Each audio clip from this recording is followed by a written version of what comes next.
ऊपर लोगों ने हमला किया। GHQ पर हमला नहीं, GHQ के गेट नंबर 4 पे हमला है, जो 75 साल से आप उसमें सियासी लीडर और सियासतदान पैदा करते हैं।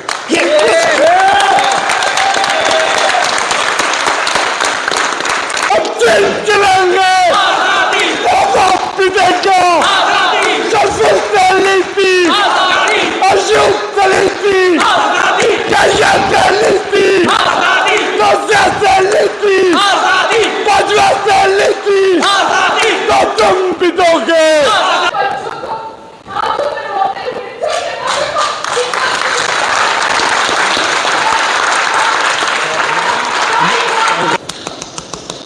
इसी पंजाब में, इसी खूबसूरत पंजाब की, जो नहरों का सबसे बड़ा दुनिया का नहरों का सिस्टम जिसमें मौजूद है, इसी पंजाब में जब घर में बच्चों के लिए खाना नहीं, रोटी नहीं, कुछ नहीं, तो एक पंजाबी औरत ने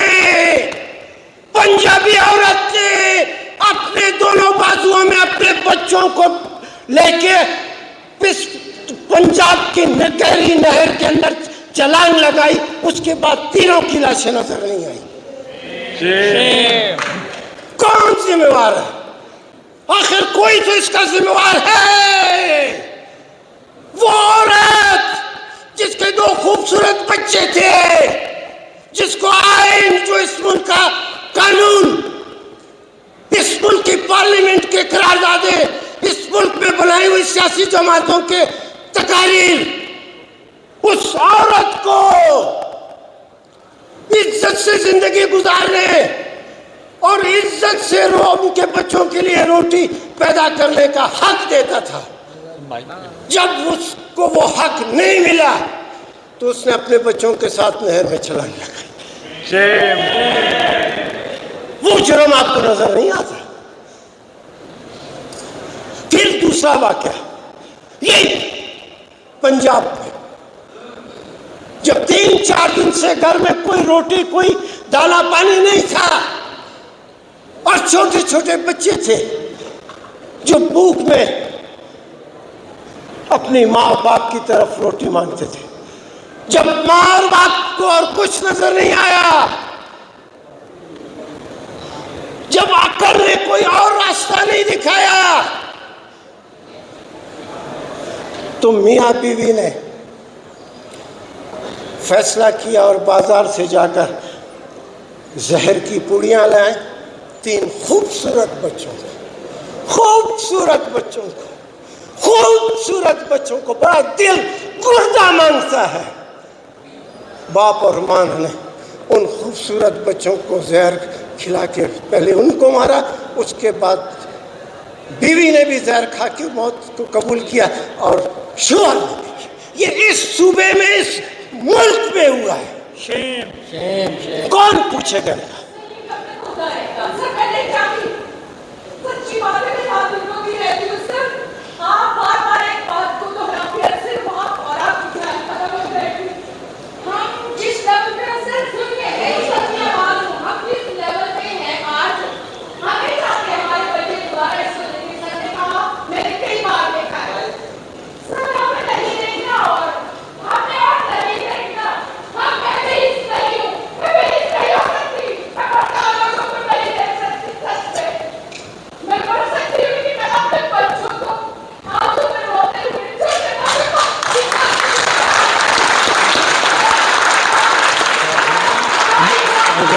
बच्चों को मरते हुए नहीं देख सकते, जुल्म करने।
में प्यारी। अली अहमद गुल साहब को आप सुनेंगे, kindly please maintain the decorum please.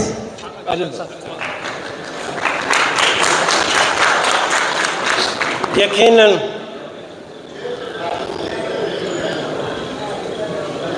हम अपने बच्चों को मरने नहीं देंगे। यकीनन हम अपने बच्चों को मरने नहीं देंगे। अब जो कुछ हुआ जिसको गालिबन कोई मई की किसी तारीख का नाम देते हैं, अब जो कुछ हुआ जो पिछले मई के हवाले से किसी तारीख के हवाले से उसका जिक्र करते हैं,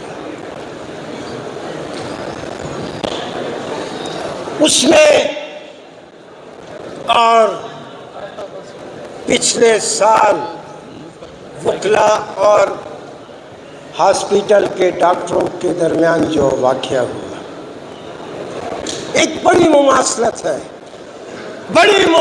है।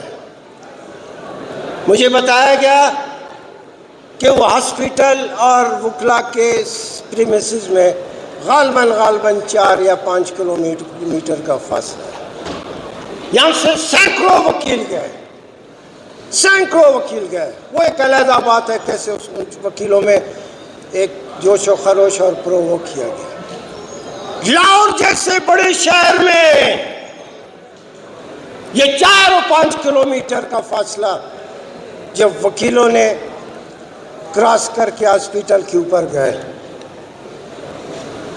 तो उस वक्त भी मैंने कहा था कि वकीलों का मामला तो बाद में देखेंगे, वकीलों के वली वारिस मौजूद हैं, अल्लाह मालिक है, देखा जाएगा। पहले जो इधर आईजी है, जो इधर एसएसपी है, जो एसपी है, डीएसपी है, पहले उनको आप पकड़े। जब आप उनको नहीं पकड़ते तो आप वकीलों को आपने कैसे पकड़ा और उनके जूते उतार के उनको काले कोट और टाई के साथ तुमने अपने हवालात में बंद किया। वही हुआ 24 घंटे के अंदर वकला को। इस दफ़ा भी इनसे कोई पूछे, ये जो लोग हैं, नौजवान लोग हैं, बहुत बड़ा फासला है। एयरपोर्ट से शहर आते हुए, शहर से एयरपोर्ट जाते हुए नजर आता है कि बहुत बड़ा फासला है कोर कमांडर और छावनी के इलाके का। क्यों नहीं इनको रोका गया? कौन सी वो ताकतें थी जो चाहते थे कि ये लोग जाएं? आपको सहूलतकार दूसरी जगह नजर आते हैं, यहां सहूलतकार नजर नहीं आते आप। और जुर्म क्या हुआ है? कौन सा जुर्म हुआ है? कौन कहता है कि जीएचक्यू के ऊपर लोगों ने हमला किया? जीएचक्यू पर हमला नहीं, जीएचक्यू के गेट नंबर 4 पे हमला है, जो 75 साल से आप उसमें सियासी लीडर और सियासतदान पैदा करते हैं।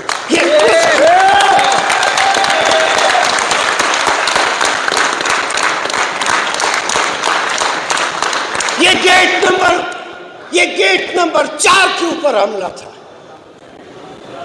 अपने दिल के ऊपर हाथ रख करके, गेट नंबर 4 कौन से खूबसूरत और सुनहरा तारीख, उसकी तारीख है जो उसको इज्जत और एहतराम दी जाए।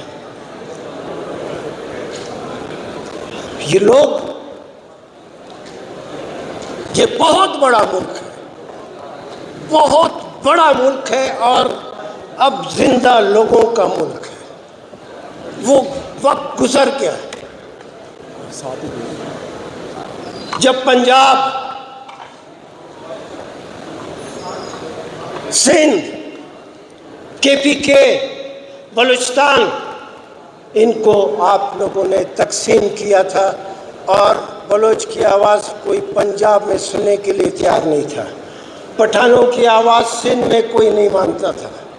पंजाब के लिए मुल्क में नारे लगते थे। अब इस मुल्क में सारे इलाके सारे इलाके, क्या पंजाब, क्या बलूचिस्तान के भी के और क्या सिंध, अब इसके अवाम एक है। और एक अवाम को दुनिया की तारीख आप उठाकर देख लें, एक अवाम को आज तक किसी ने शिकस्त नहीं दी। अदालतों पे एहतराम करें, जो जुर्म हुआ है, जो कुछ हुआ है, इन अदालतों में पेश करें। ये अदालतें जिनको आप लोगों को इल्म है कि इन पे हमारा आमलना सादिकना नहीं है, हमको मालूम है किस किस्म के बड़े लोग बैठे हैं इसमें। ये तो वही है पंजाब, बलूचिस्तान, ये बलूचिस्तान हाई कोर्ट में जब मिसिंग के लिए दरख्वास्तें, रिट पिटीशंस दाखिल हुई तो जजेस ये कहते थे कि शायद ये मनशियात में कहीं पे फरार हो गया है, अफगानिस्तान चला गया। ये मत करें। जो मनशियात कारोबार करता है उसको भी वकील मिल जाते हैं, वो भी बाहर निकल जाते हैं, कोई क्या नहीं। मगर जो आदमी मिसिंग पर्सन के हवाले से आता है तो इसका मतलब उसमें दुख है, दर्द है। आज मैं फिर समझाता हूँ, फौजी अदालतें इस मुल्क का हल नहीं है, कतई नहीं है, खुदा की कसम नहीं है। आप लोगों को तकसीम कर रहे हैं। इस वक्त आर्मी को प्यार और मोहब्बत की ज़रूरत है और मिलिट्री कोर्ट सारी ज़िंदगी भी अगर ये मौजूद रहे, एक आदमी के दिल में भी प्यार और मोहब्बत पैदा नहीं कर